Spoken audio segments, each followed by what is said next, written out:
Euskal Herria es mi tierra madre, un país al que amo apasionadamente. Una tierra mágica y antigua de una belleza sobrecogedora. Nos gusta pensar que nuestra historia como pueblo es un misterio único e indescifrable.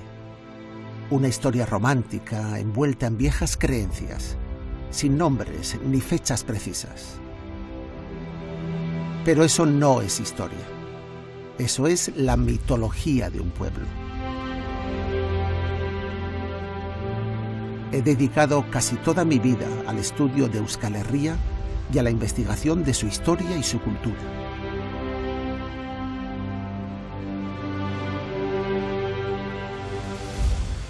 ¿Quién podría imaginar que subiéndonos a esta atalaya de Getaria en la costa de Guipúzcoa podríamos ver y soñar el otro extremo del mundo?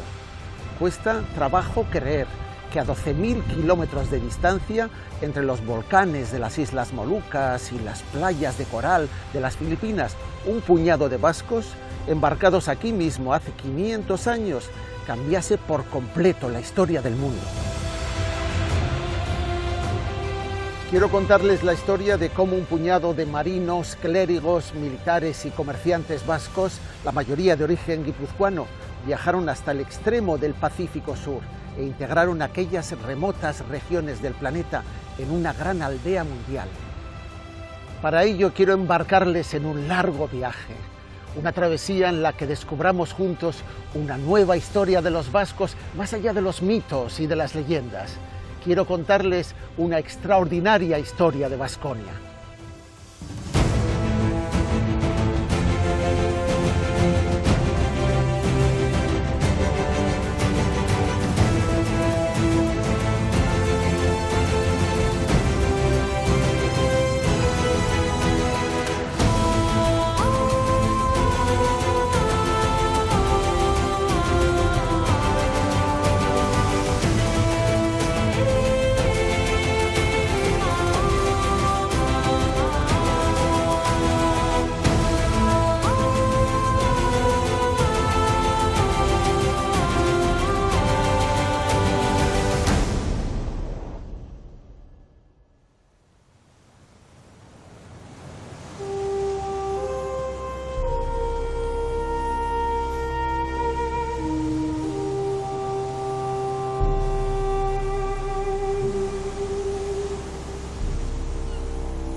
Aquí está el primer héroe de nuestra historia, el marino Juan Sebastián de Elcano, nacido aquí mismo en el año 1486 y muerto con 40 años en el medio del Pacífico, cuando todavía no había empezado a disfrutar de su gloria.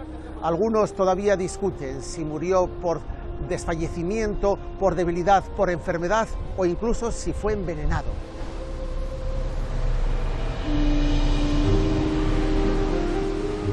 Elcano es el capitán vasco que con su barco La Victoria completó la primera navegación alrededor del mundo, abriendo la puerta para que España extendiera su imperio colonial sobre miles de islas en torno al archipiélago de las Filipinas, creando el primer país cristiano y occidentalizado de Asia.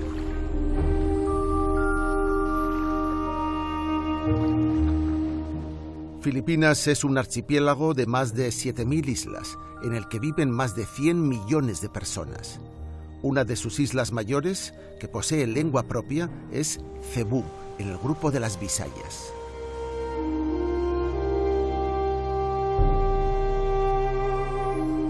El nombre y la imagen de Juan Sebastián de Elcano se repiten por todos los rincones del pueblo de Getaria, por toda Guipúzcoa y en todos los libros de historia de los vascos. Pero su fama no es tan universal como creemos. Incomprensiblemente, para la mayor parte del mundo, es un completo desconocido, incluso allí donde tuvieron lugar sus hazañas e inició su ascenso a la gloria. Pero, ¿a qué se debe este olvido?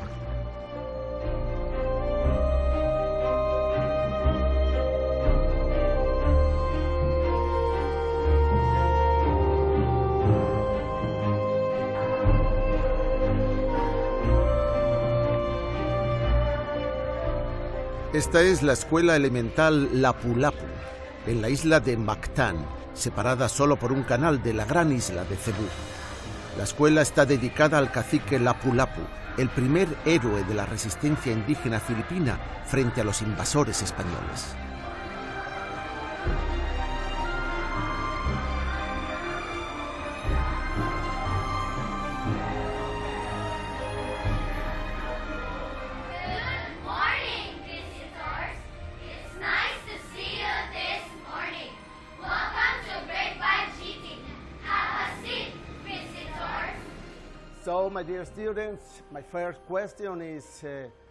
Hemos podido comprobar in situ el desconocimiento popular de un personaje imprescindible en la historia de Filipinas y de la navegación mundial.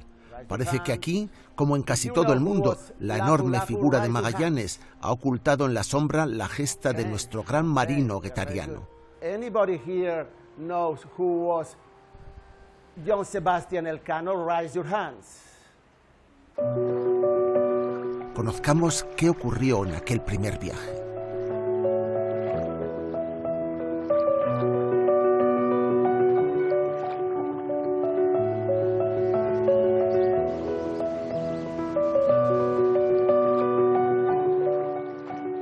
Aquí encontró la muerte de una manera gratuita y estúpida, probablemente pecando de exceso de arrogancia, el gran explorador portugués Fernando de Magallanes, quien por otra parte había resultado ser un extraordinario navegante, probablemente uno de los mejores de cualquier época de la historia del mundo.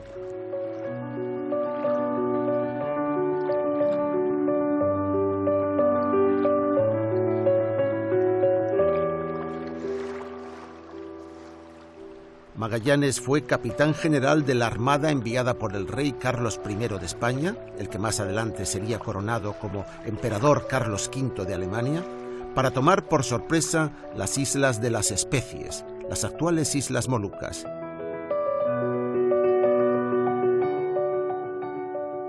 Magallanes era uno de los pocos europeos que podían presumir de haber estado alguna vez en las aguas del sureste asiático. Había formado parte de la gran armada portuguesa de la India y había luchado en la conquista de Malaca, la gran fortaleza de Malasia. Con ánimo de venganza porque el rey de Portugal no le aumentaba el sueldo y despedido por los portugueses por delitos de contrabando, un Magallanes resentido consiguió convencer a los expertos cosmógrafos del joven rey Carlos I de España de que podría conducir una expedición hasta las Molucas, sin pasar por África, evitando las aguas controladas por la marina portuguesa.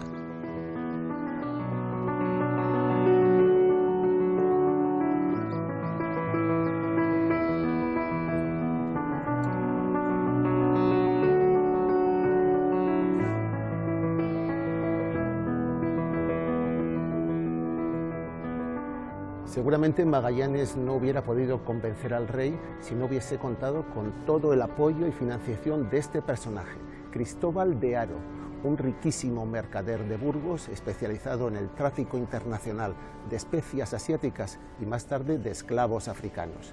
Una persona que había salido muy perjudicada por el monopolio portugués de las especias.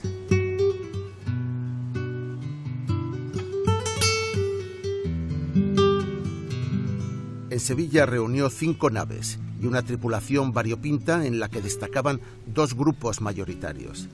Por un lado, los 30 amigos y parientes de Magallanes ocupando los puestos de mando, y por otro, más de un centenar de expertos marineros del Cantábrico. A pesar de que en esta expedición había un mayor número de guipuzcoanos, estos eran denominados vizcaínos, pues ese era el nombre genérico que se daba en Castilla a todos los habitantes del Cantábrico Oriental, lo que sería equivalente al nombre actual de los vascos.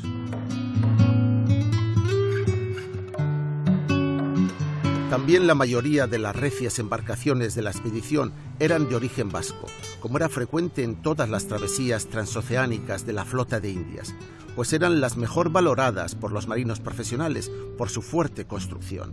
La Trinidad, la San Antonio y la Victoria habían pertenecido antes a armadores vizcaínos.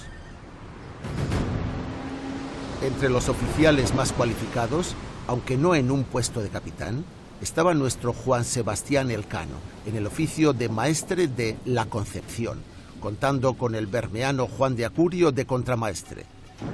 Pero aquella no era una tripulación cohesionada, y ante las primeras dificultades surgieron las afrentas y rivalidades interétnicas.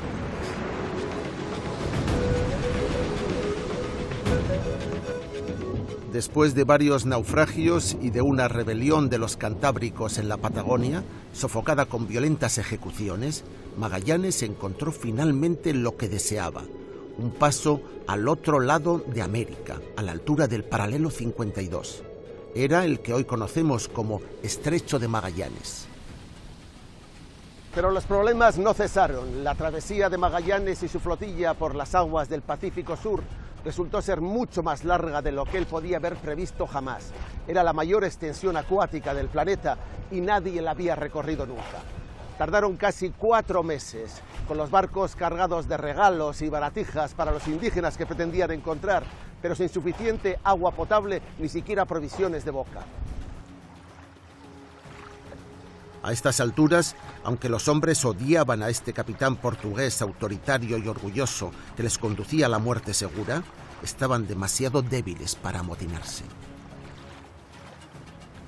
Con el descubrimiento de la isla de Cebú, el archipiélago que luego sería llamado las Islas Filipinas, llegó el final de aquel calvario. Cebú es una isla enorme, bien poblada, de gentes aparentemente tímidas y pacíficas, y además muy bien abastecida de fruta, carne, pescado y arroz. Sin embargo, ni Cebú ni las Islas Filipinas podían marcar nunca el final de aquella misión, pues aquí no crecen las especias que estaban buscando.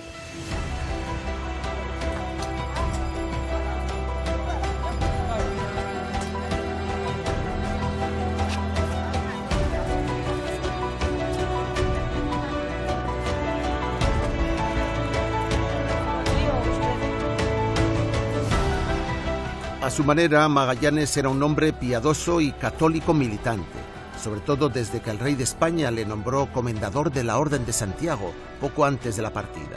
Solo así se puede entender que al llegar a Cebú perdiera tanto tiempo en intentar convertir a la fe de Cristo al rey Humabón y a su familia y a toda la corte. Hizo plantar aquí mismo una cruz de madera y a la reina Humamay le regaló una pequeña imagen hispano-flamenca del Niño Jesús. Un regalo aparentemente insignificante, pero que luego cobraría una dimensión universal.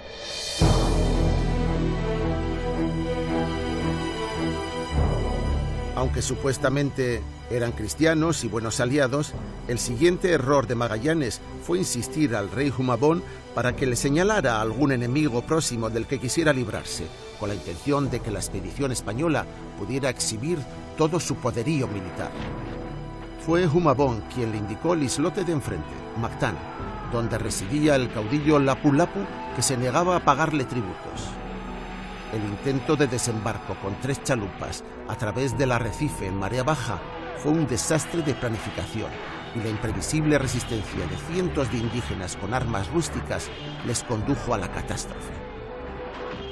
Finalmente, Magallanes cayó muerto en la playa. Se supone que atravesado por cañas de bambú y golpeado con una maza por el cacique Lapu Lapu.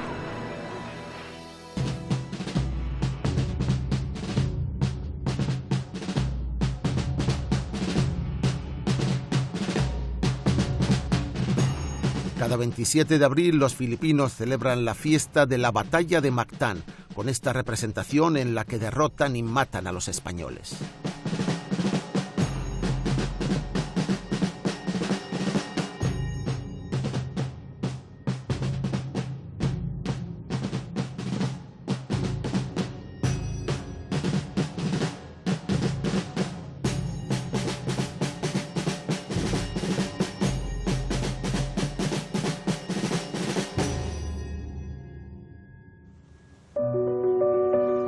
Tras esta derrota y la consiguiente huida es cuando empiezan las oportunidades para que Juan Sebastián Elcano ascendiera en protagonismo ante el resto de la expedición. El hecho de que adquiriera un puesto de mando solo meses después de la huida de territorio filipino es sin duda la razón por la cual hoy casi nadie lo recuerda en estos parajes. Lo cierto es que tras la matanza, quedaban tan pocos hombres hábiles que resultaba imposible manejar las 3 naves que aún se mantenían a flote, y como la Concepción estaba muy dañada, decidieron destruirla. Al no quedar vivo ninguno de los 5 capitanes, decidieron repartirse los cargos entre los supervivientes y votaron a favor de que Elcano fuera maestre de la Victoria. Esta era una embarcación robusta de 100 toneles que se ajustaba a la tradición marinera vasca que él conocía desde niño, pues había sido armada en el astillero de Ondarroa por Domingo de Apallúa. Era pues una nao vizcaína y parecía hecha a su medida. Contra todo pronóstico, la Trinidad y la Victoria llegaron a Borneo, donde consiguieron aprovisionarse y pudieron contratar a 2 pilotos locales que les mostrarían la ruta correcta a las Molucas, de la que se habían desviado.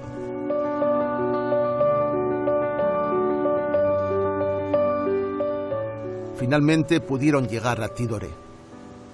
Allí llenaron las bodegas de clavo, la especia con potentes propiedades anestésicas y antiinflamatorias que volvía locos a los europeos ricos en sus postres y salsas de carne. Pero pronto se enteraron de que una armada de refuerzo portuguesa estaba en camino para capturar a los españoles e impedir que se apropiaran del gran secreto del rey de Portugal, la ruta de las Islas de las Especias. Se prepararon para zarpar de regreso a España, justo antes de la Navidad de 1521, pero descubrieron entonces que la Trinidad tenía una enorme vía de agua que precisaba de varios meses de reparación. En ese instante decidieron separarse, cada barco por una ruta distinta. La Victoria, comandada ya en solitario por Juan Sebastián Elcano, aligeró su carga para poder navegar más rápido y puso de inmediato rumbo oeste, con intención de volver a España, evitando y burlando a las fortalezas y armadas portuguesas. La Trinidad, sin embargo, una vez que fuese reparada, tenía intención de desandar la ruta de venida, atravesando el inmenso Mar del Sur, una ruta que ellos no lo sabían, pero que resultaba imposible para la navegación a vela de la época. A partir de este momento, la Victoria de Elcano estaba completamente a solas, perdida en el otro extremo del mundo, a 12.000 millas náuticas de casa. Aquí fue donde Elcano tomó el liderazgo de lo poco que quedaba de la expedición. Para evitar a los portugueses, se dirigió directamente hacia el sur, pasando por el Mar de Timor, a tan solo 200 millas de Australia, de la que seguramente tuvo alguna noticia por los navegantes locales, ya que paró en Timor para cargar algunos barriles de sándalo blanco. El jueves 13 de febrero de 1522, Juan Sebastián de Elcano tomó la decisión de volver a España, rodeando el Cabo de Buena Esperanza, atravesando el sur del Océano Índico.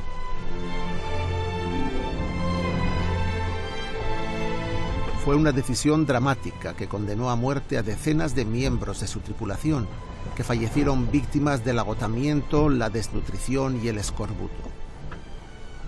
A cambio, le convirtió en el héroe épico que capitaneó la primera circunnavegación de la Tierra.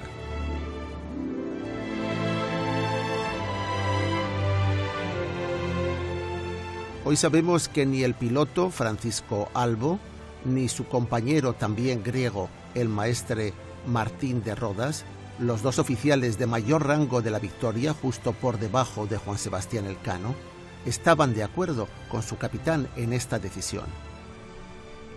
Ellos proponían poner rumbo noroeste a las Islas Maldivas, a 3.000 millas de distancia, para reparar la embarcación que hacía agua por todas las tracas del casco.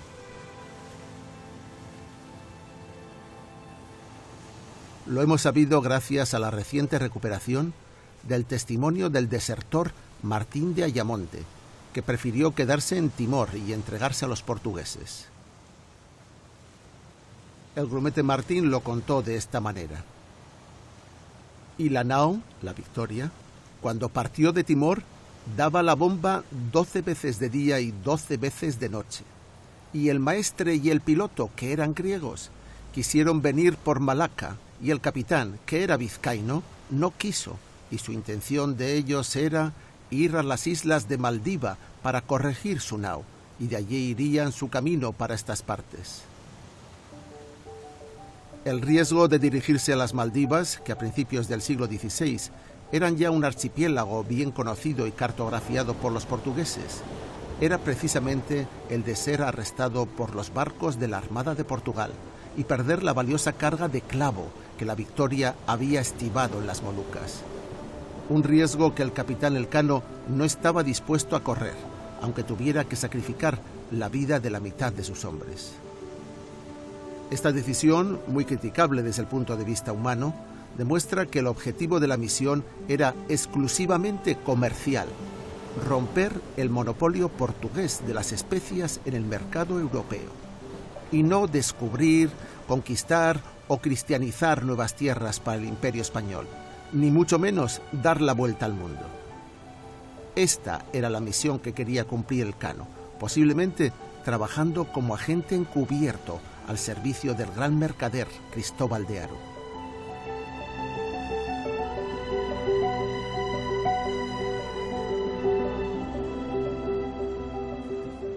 Después, Juan Sebastián atravesó limpiamente el Océano Índico por el Trópico de Capricornio, surcando aguas que nunca antes habían sido navegadas por otro barco europeo. Con una dieta de arroz cocido y agua de lluvia, y con la tripulación muriendo por la peste, estuvo tentado de entregarse a los portugueses en Madagascar y afrontar la pena de muerte o la prisión por haber violado su secreto. Pero finalmente rechazó la idea, y sin tocar tierra en 5 meses, capitaneó una atroz travesía invernal por el Cabo de Buena Esperanza en la punta sur de África, arrojando al mar los cuerpos de 21 marineros muertos por hambre, casi la mitad de la tripulación.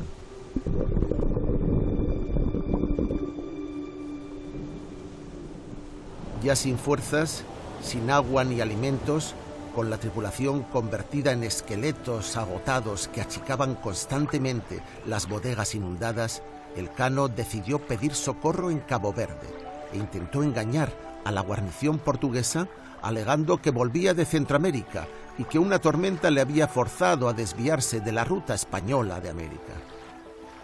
Pero al ver el estado lamentable de la tripulación, los portugueses sospecharon de su versión y arrestaron de inmediato a los 13 marineros que habían bajado a tierra.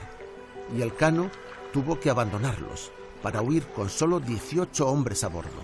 Allí quedaron presos 2 vascos, Pedro de Tolosa y Pedro de Inchurza, que aún tardarían varios meses en ser repatriados.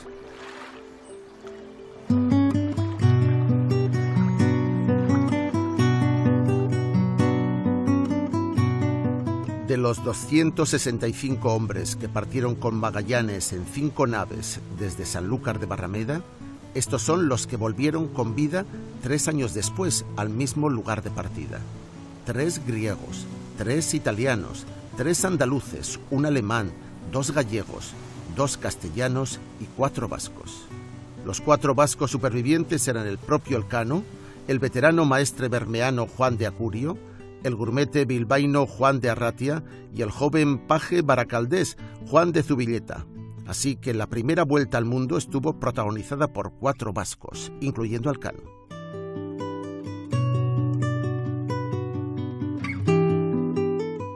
Para el joven Carlos, que regresaba ya como emperador de Alemania tras ser coronado emperador del Sacro Imperio Romano Germánico, encontrarse con el retorno de Elcano resultó el broche de oro de su mejor año de reinado, pues en los meses anteriores sus tropas habían conseguido acabar con la última resistencia del Reino de Navarra en el castillo de Amayur. Y desde América le llegaba la noticia de que Hernán Cortés había conquistado el Imperio Mexica, un logro agridulce, porque los corsarios franceses Juan de Florín y el vasco labortano Messier de Irízar le habían robado todo el tesoro real de Montezuma al pasar por las Islas Azores.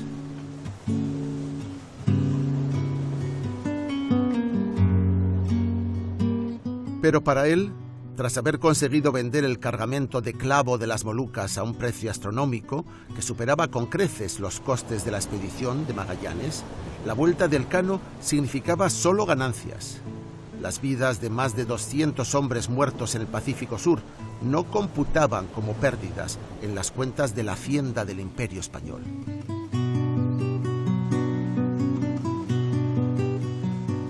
Aunque en la mayor parte del mundo resulte un desconocido, nadie puede restarle ni un gramo de gloria a los méritos de Juan Sebastián Elcano. Probablemente sus mayores virtudes fueron su sentido práctico de buen marino, teniendo claros sus objetivos, su austeridad personal y su tenacidad para mantenerse vivo cuando todos los demás capitanes y oficiales al mando caían víctimas de su ambición e imprudencia. Es incuestionable que Elcano fue un navegante muy eficaz, pero calificarle de gran explorador y descubridor resulta un poquito excesivo, pues exceptuando el tramo de travesía subtropical del Océano Índico, su mayor hazaña consistió en seguir la ruta portuguesa a la India. Eso sí, lo hizo sin tocar tierra hasta Cabo Verde y evitando ser capturado por los portugueses, que no es poco mérito.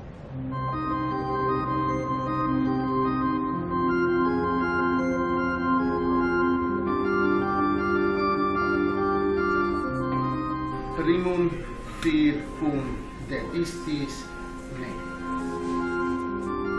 A su regreso, el emperador recompensó a Juan Sebastián Elcano con este original escudo de armas, con un globo terráqueo sobre el yelmo y el lema Primus circundedisti me, que significa «fuiste el primero en darme la vuelta».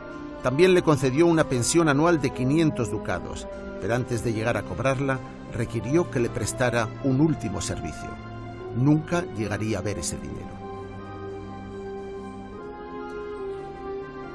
Entusiasmado con la idea de poder extender el imperio español hasta las ricas islas portuguesas del Pacífico Sur a través del recién descubierto Estrecho de Magallanes, el emperador Carlos V pidió a Elcano que guiara una nueva armada, no de exploración como la anterior, sino de conquista de las Islas Molucas.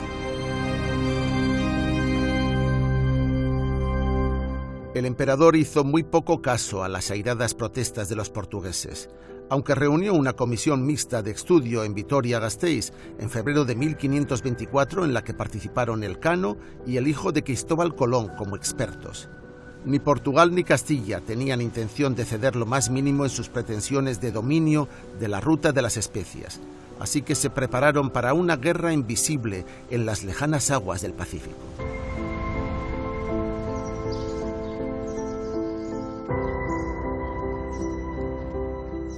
Esta armada española era muy distinta de la que había dirigido Magallanes. Llevaban 3 barcos gallegos y 4 vascos, y a la nao capitana, de 300 toneles, también la bautizaron como La Victoria, pensando que daría suerte a la expedición.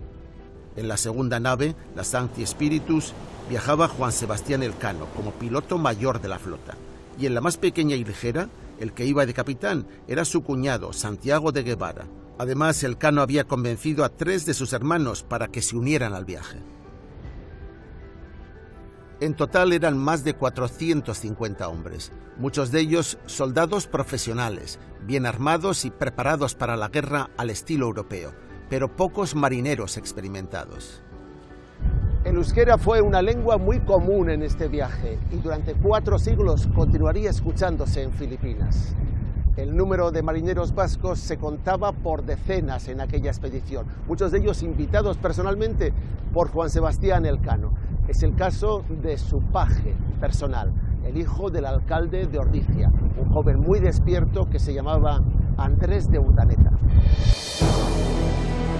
La expedición fue un completo desastre y solo la nave capitana consiguió llegar a las Molucas. El paso del Estrecho de Magallanes resultó una pesadilla. El Mar del Sur, en vez de mostrarse pacífico, como la primera expedición de Magallanes, se convirtió en un infierno.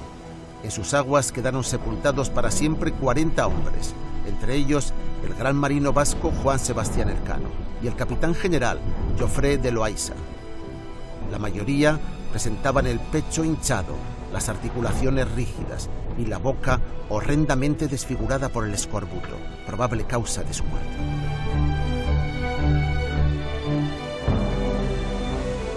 Tras 15 meses de horrible travesía, la Victoria llegó a su destino cayéndose a pedazos, y sus tripulantes se vieron envueltos de inmediato en una guerra pequeña y ruin que perdieron contra los portugueses, que controlaban las Islas Molucas y a otros caciques locales.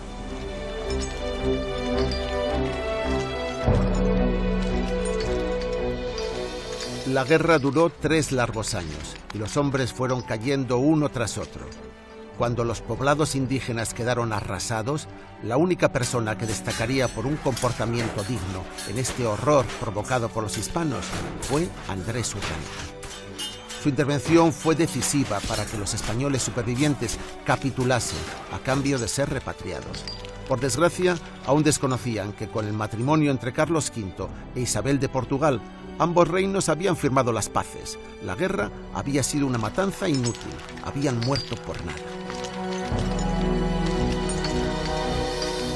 De la unión entre los dos reinos también nacería un niño, llamado Felipe II, en cuyo honor se bautizarían las Islas Filipinas años más tarde. La repatriación de Urdaneta y sus 17 compañeros supervivientes aún se dilataría muchos años y no volvería a su pueblo hasta 11 años después de la partida, habiéndole confiscado previamente las autoridades portuguesas todas las notas y mapas que había conseguido reunir durante este tiempo sobre los vientos y las corrientes de esas latitudes.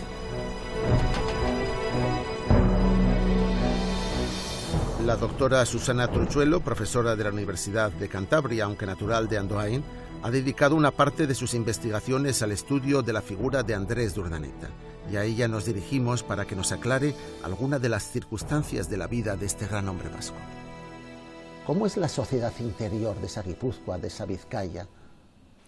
Pues la sociedad en la que vivieron todos estos marinos vascos que llegaron luego a Filipinas y al Mar de China, era una sociedad tradicional, propia del antiguo régimen, una sociedad de hidalgos, pero como bien sabemos, de hidalgos pobres, que tenían, necesidad de buscar nuevos modos de vida, dado que, como bien sabemos, en el antiguo régimen, lo sabes muy bien, Alberto, no había, todos los hijos no tenían posibilidad de heredar, y por lo tanto, solo uno o la elegida, es decir, podía ser o el primogénito o el varón, que normalmente eran esos casos, eran los que se conseguían heredar lo poco o lo mucho que tuviera esa familia de hidalgos. ¿Cómo iban a la universidad para recorrer el mundo? Así, ¿de dónde surge la formación? Porque es necesaria mucha formación para que surja un Andrés de Urdaneta. Pero la gran mayoría, y sobre todo en el siglo XVI, estos hombres de los que estamos hablando tenían una formación a nivel familiar, dentro de estos grupos de clientes, de amigos, de confidentes que se encontraban en el marco del terruño y sí que se encontraban fuera. Uno iba a Madrid para aprender el oficio con un tío, con el padre, con cualquier familiar que podía introducirle dentro de una línea de trabajo que luego pues le permitiría ser o escribano oficial o marino o navegante. En el caso de Urdaneta, precisamente, es uno de los grandes paradigmas de hombre, podemos llamarle de hombre del Renacimiento, de persona que no fue solo religioso, que entró, como sabemos, en época muy tardía, sino que realmente fue una persona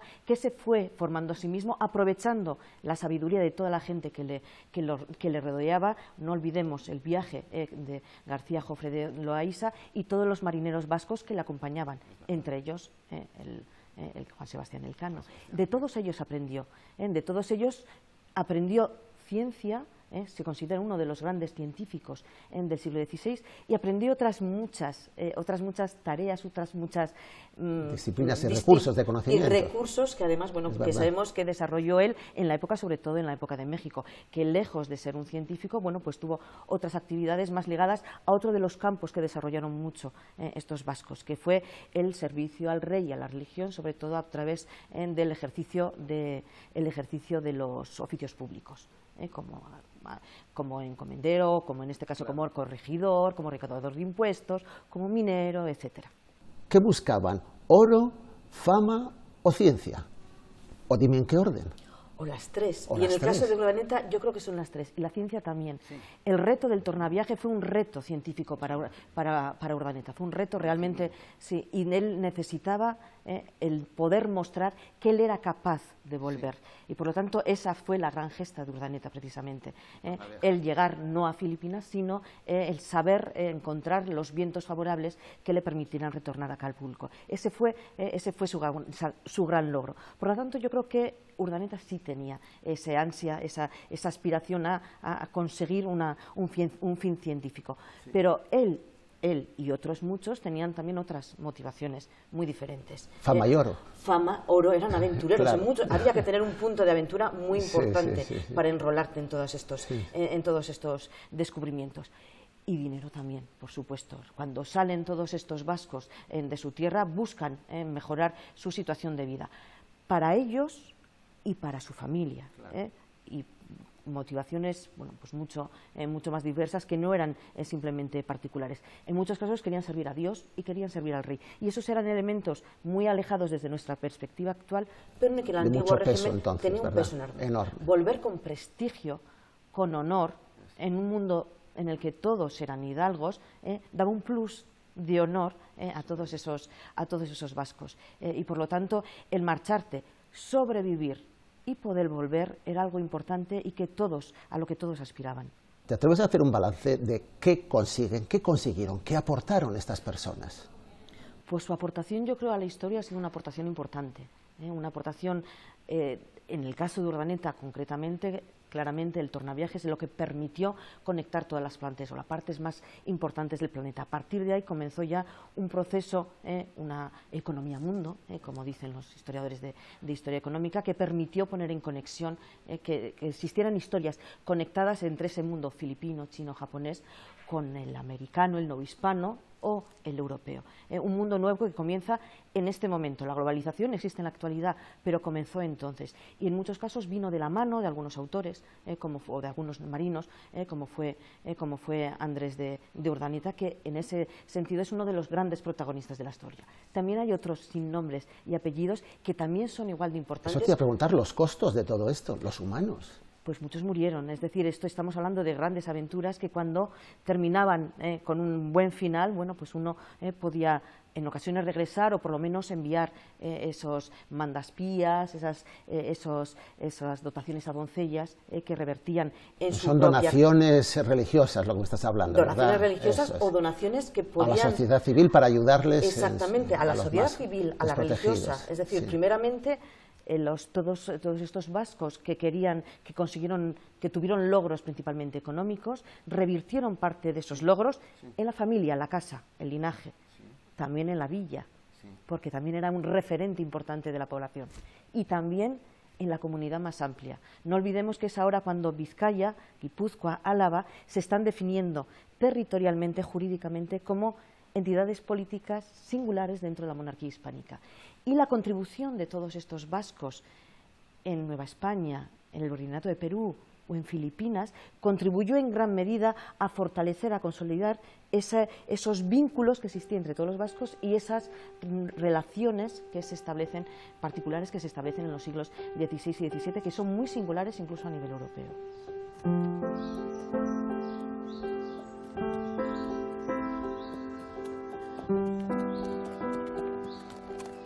A la vuelta de Asia, Urdaneta visitó fugazmente Ordicia, con una hija que había tenido con una indígena moluqueña, y en 1538 ya estaba de nuevo en Sevilla embarcándose para América, con la intención de llegar cuanto antes a los mares del sur del Pacífico.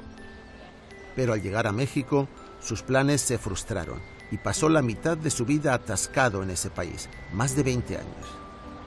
Durante un par de décadas, ningún español volvió a aparecer por el extremo oriente asiático.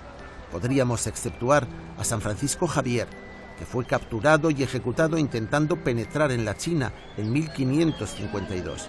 Pero él llegó allí como oriundo navarro y a través de los apoyos portugueses, y se encontraba completamente solo.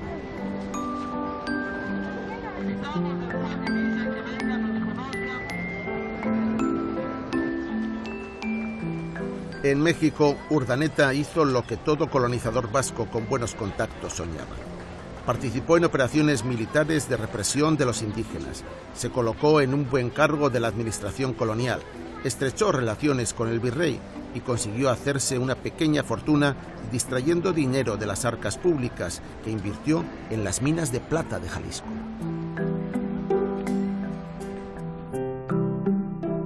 Lo que no era previsible es que a sus 45 años cumplidos, tras una vida tan intensa y en plena madurez, le entrara una tardía vocación religiosa que le llevó a profesar como fraile en el convento de San Agustín de la Ciudad de México. Así es como se le recuerda en todos los retratos y estatuas que Urdaneta tiene repartidos por medio mundo, con la cabeza tonsurada y vestido con hábito de fraile evangelizador. En su vocación tardía pudo haber influido su amistad con el obispo de México, el durangués Fray Juan de Zumárraga, o mejor aún, el hecho de sentirse decepcionado porque el rey no le había concedido una encomienda de indios para poder vivir como un noble sin hacer nada toda la vida.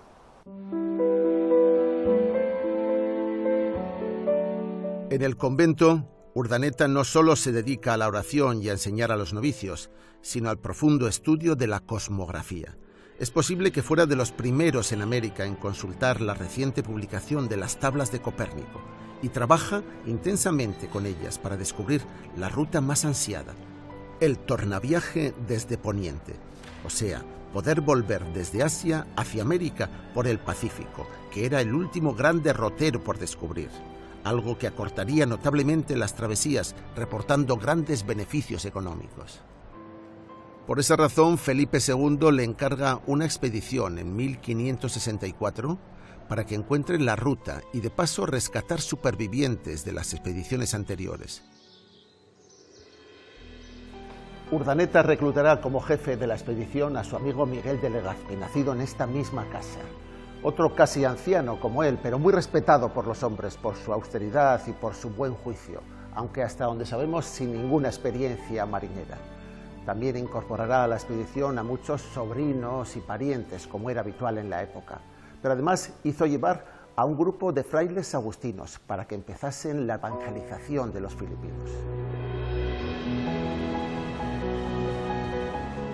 Cuando en alta mar abre las instrucciones secretas de Felipe II, se entera de que la intención real es colonizar las Filipinas y abrir así una vía al comercio y conquista de la China. Urdaneta se había negado a operaciones de conquista en territorio portugués y, por lo que se vio a posteriori, tampoco tenía mucho ánimo de evangelizar. A él solo le interesaba el tornaviaje, es decir, el viaje de retorno desde Poniente.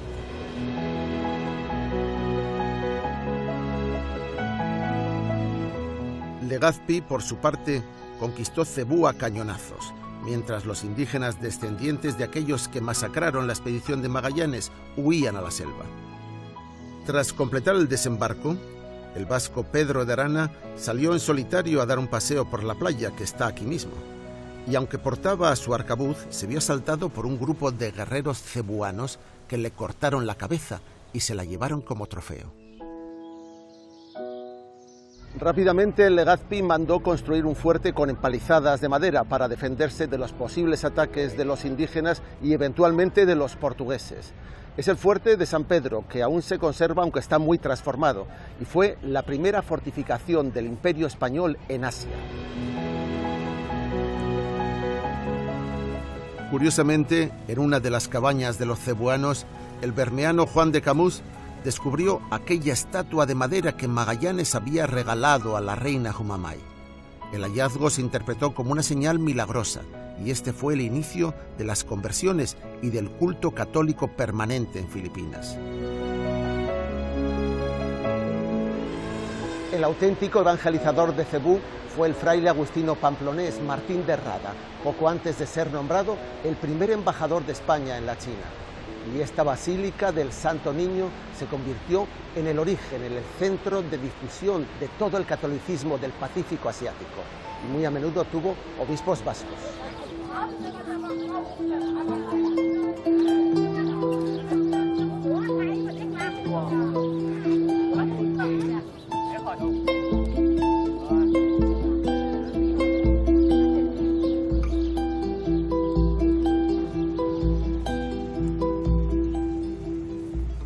La presencia de la expedición liderada por ambos vascos, Urdaneta y Legazpi, es ya una consolidación en firme de un proyecto colonial moderno que durará 350 años, convirtiendo a Urdaneta en el primer globalizador y a Filipinas en el primer país cristiano y occidentalizado de Asia. Todo ello con sus luces y con sus muchas sombras.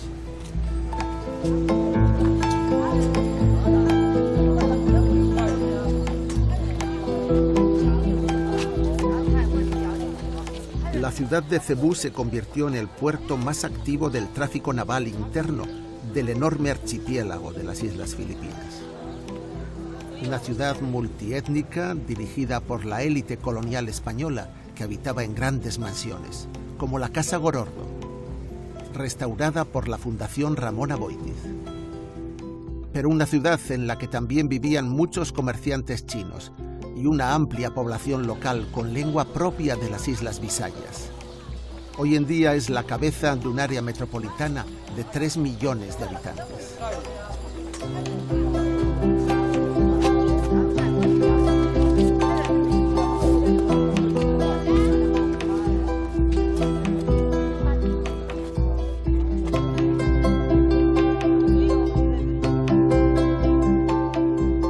En 1565 Urdaneta se despide de Legazpi, llevándose el San Pedro, e inicia la navegación con decisión hasta el paralelo 42, por encima del Japón. Llega sin vacilar a California y, descendiendo por playas que ya conocía cuando era minero, abre la ruta desde Asia hasta Acapulco. Ha cerrado el anillo de la navegación y el comercio mundial.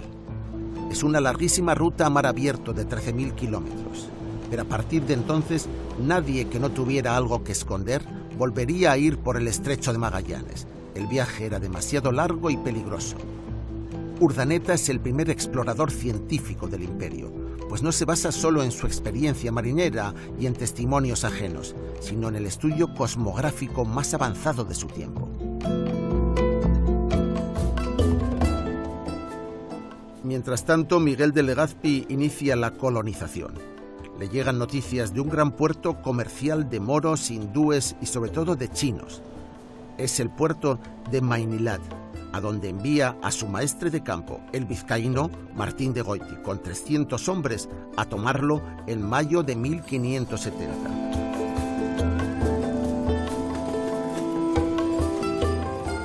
Funda la ciudad colonial, el conocido barrio español amurallado de Intramuros.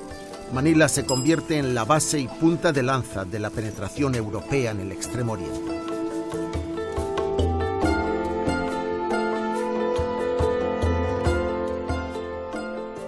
Esta de San Agustín es la única iglesia que queda casi intacta de los siglos del Imperio Español en Manila. En su interior, cerca del altar, está la capilla en la que se ha colocado la estatua nueva de Miguel López de Legazpi, y en algún lugar, posiblemente en la cripta, estarán los restos revueltos de Martín de Goiti. Todo el museo, el claustro, las capillas, son en realidad un gran repertorio de nombres vascos vinculados a aquellos siglos que mantuvieron al imperio vinculado con las Islas Filipinas.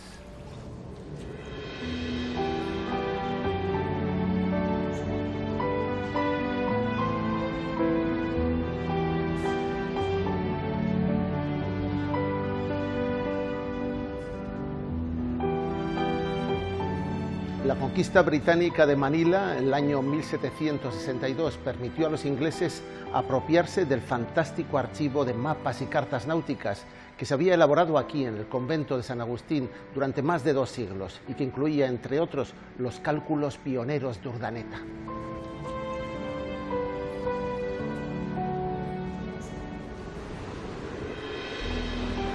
Después de haber copiado esos mapas, el joven capitán James Cook navegó a bordo del famoso Endeavour por el Pacífico Sur hasta Australia, convirtiéndose en un mito nacional en el mundo anglosajón. Urdaneta y otros pioneros vascos del Pacífico, que se adelantaron a James Cook en 2 siglos y sin mapas, son hoy en día unos completos desconocidos para la cultura mundial dominante y sobre todo para el público de habla inglesa.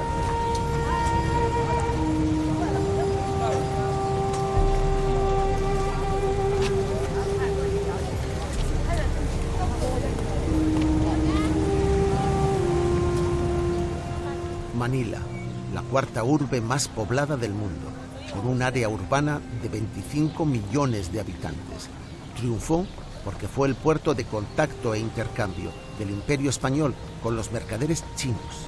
Los intermediarios y transportistas casi siempre eran vascos.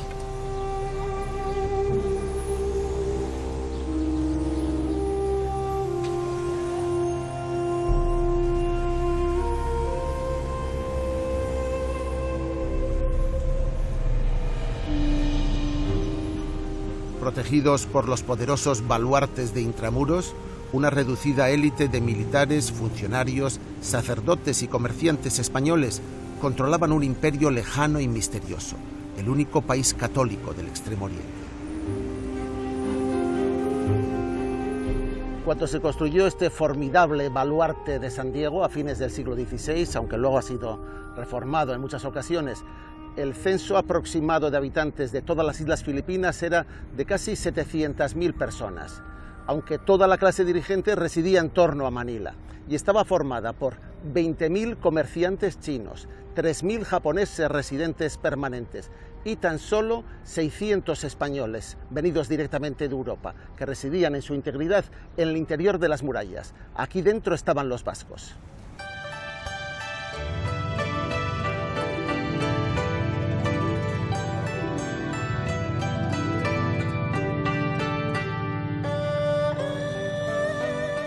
La alianza entre comerciantes privados españoles y mercaderes chinos funcionó durante 250 años, creando un tráfico regular de productos de lujo orientales entre China, Manila, México y España.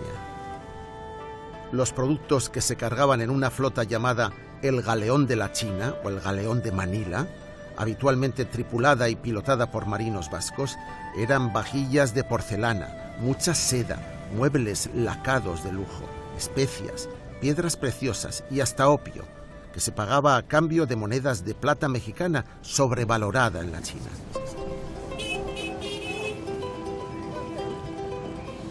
El primer obispo de Manila fue el alavés de la Bastida, Domingo de Salazar, gran defensor de los indígenas frente a los abusos de los primeros conquistadores y opuesto a los planes de conquista de la China que empezaban a formarse entre los españoles. También era de origen vasco, vizcaíno en este caso, Antonio de Morga y Sánchez de Garay, autor de las primeras crónicas conocidas de aquel mundo lejano.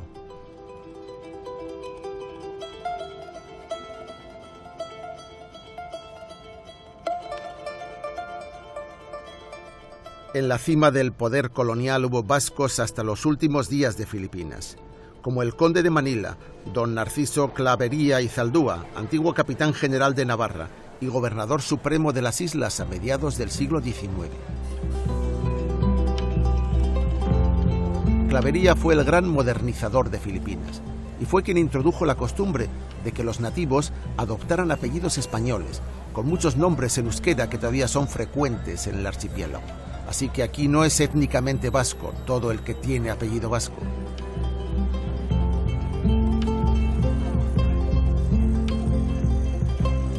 Con el paso de los años, la economía filipina languidecía y era más periférica desde que holandeses, portugueses e incluso ingleses toman posiciones en Oriente.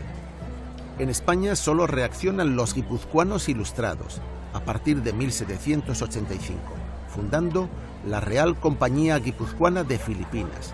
Esta reactiva el comercio y convierte a Cádiz y Pasaia Donostia en los únicos puertos activos en el comercio asiático.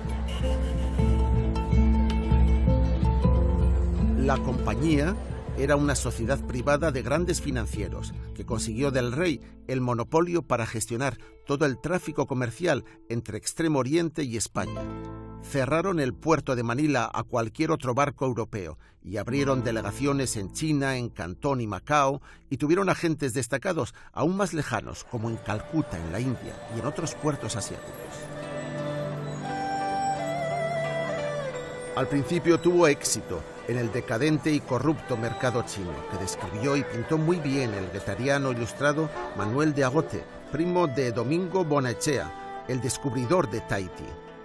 Pero cuando se agotó la plata mexicana para pagar a los chinos, se apuntaron a la genial idea de los ingleses de pagarles con droga, con opio del Golfo de Bengala.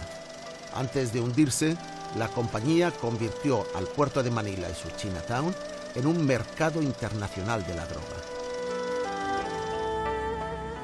La compañía terminó siendo un fracaso de los ilustrados vascos y se arruinó en 1835. Goya, que tenía buenos amigos en ella, pintó el cuadro más grande de toda su vida, dedicado a la Junta Anual de Filipinas, en la que se reunían los 51 socios bajo la presidencia del rey Fernando VII.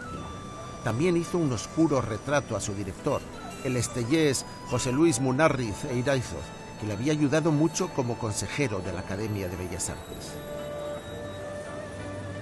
Los vascos mantenían intensos lazos de solidaridad entre ellos y además una relación bastante fluida con sus pueblos de origen, a pesar de la monstruosa distancia que les separaba de ellos. Una prueba es que aquí, en las calles de la vieja Manila, en el barrio de Intramuros, existía la mayor comunidad de socios de la Real Sociedad Vascongada de Amigos del País de cualquier ciudad del mundo. Aquí, en el seno de la comunidad española, se manifestaba el hecho diferencial vasco.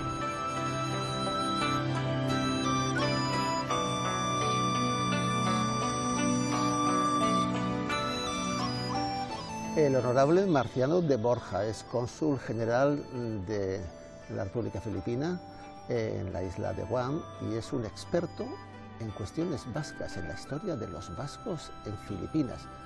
¿Qué queda, Marc, de todo esto que nos estás contando, de los viejos nombres, de los viejos apellidos, sobre todo del siglo XIX, como dices, de los Inchausti guipuzcoanos, de los Ayala alaveses, de los Aboitis, de Quicharras, de los Luzuriaga?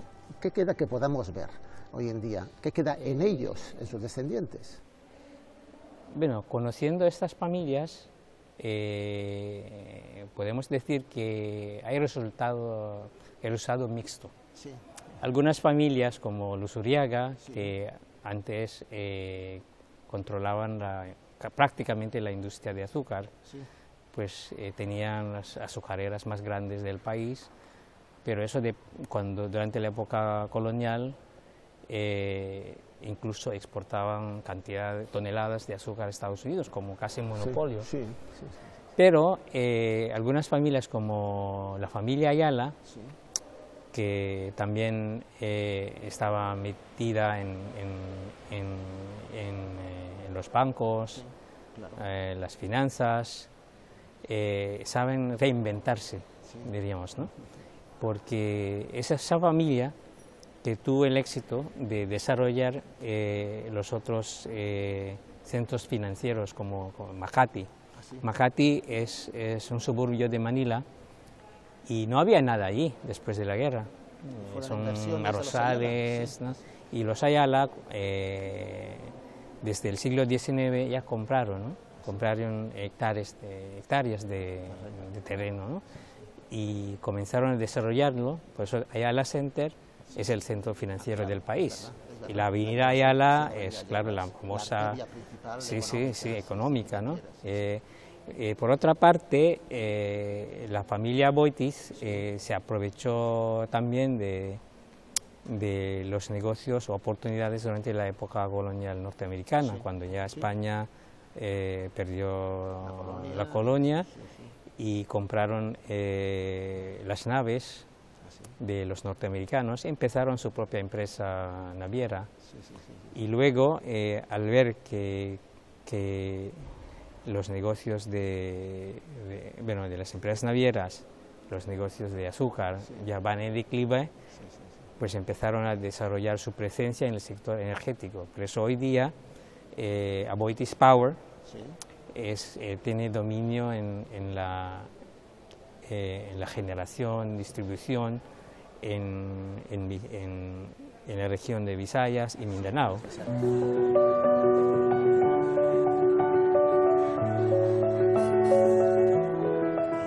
La huella comercial de los vascos en Filipinas sigue vigente. A mediados del siglo XIX, la mayor firma comercial de Filipinas era la Inchausti y Compañía, fundada por el zumarragatarra Joaquín José Inchausti Gorrochategui. Llegó a fundar este banco, el Banco de las Islas Filipinas, que todavía hoy es la primera banca privada del país, controlada por la poderosa Ayala Corporation, obviamente también de origen vasco.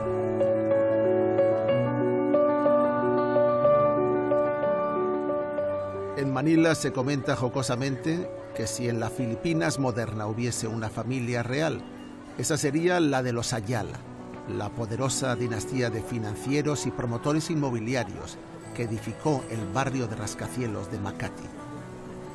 Seguro que su antepasado, Antonio Ayala, nacido en la pequeña aldea alavesa de Hueto Arriba, quedaría deslumbrado ante el imperio de vidrio y acero que han construido sus descendientes.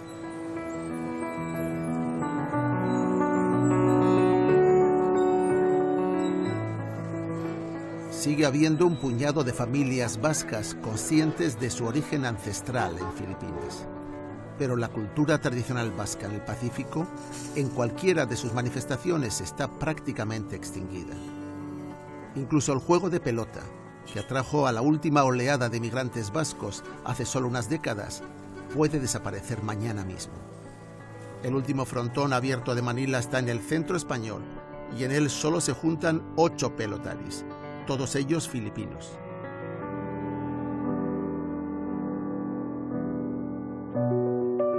Si hubiera que señalar a la familia vasco-filipina más importante en la actualidad, esa sería la dinastía cebuana, pero de origen lequeitiarra, de los Aboitiz, que se distingue por haber sabido combinar activamente el reconocimiento de sus ancestros vizcaínos después de 5 generaciones con una cultura refinada y cosmopolita que les hace sentirse igualmente cómodos en Asia, América y Europa.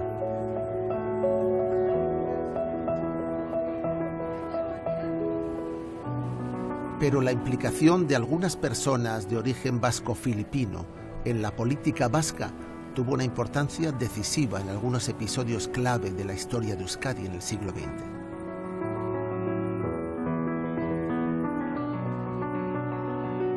Curiosamente, fue la fortuna personal del heredero, Manuel Inchausti, la que pagó en secreto la fuga del Lehendakari Aguirre desde Guernica a Nueva York, es decir, la fuga a Estados Unidos a través de Berlín, Suecia y América Latina, escapando de los nazis y de los espías de Franco, disfrazado como el doctor panameño José Álvarez Lastra.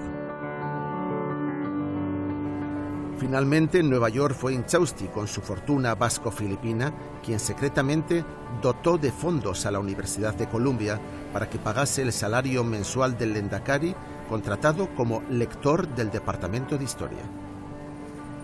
Durante los cursos de 1941 a 1946, José Antonio Aguirre estuvo enseñando Historia Moderna de Europa e Historia de América Latina en Nueva York, con Inchausti ayudándole a traducir las clases al inglés, mientras le recibía en su mansión de White Plains y le presentaba en todos los círculos políticos en los que tenía alguna influencia. Sin Inchausti, el gobierno vasco en el exilio norteamericano hubiese tenido muy pocos medios económicos y casi ninguna influencia internacional.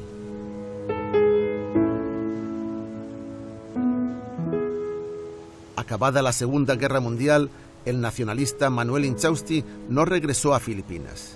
Se instaló en su casa de Iparralde y prosiguió su enorme labor de filantropía cristiana y apoyo a la causa vasca, defendiendo hasta el final en sus escritos el destacado papel que los vascos habían jugado en la historia de las más remotas regiones del mundo, más allá del lejano Mar del Sur, constituyendo una comunidad vasca a escala global.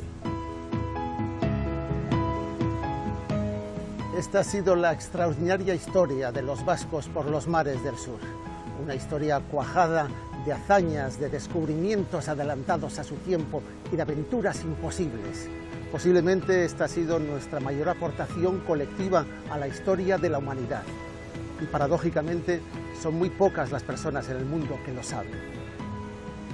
Por eso, hoy hemos querido recordar que más allá de las hazañas individuales de un Elcano o un Urdaneta, los vascos como grupo tuvieron un protagonismo de muchos siglos de duración en una historia de enorme trascendencia para el mundo, la construcción de la primera comunidad global interrelacionada a escala planetaria, una aldea global con marca de origen vasco.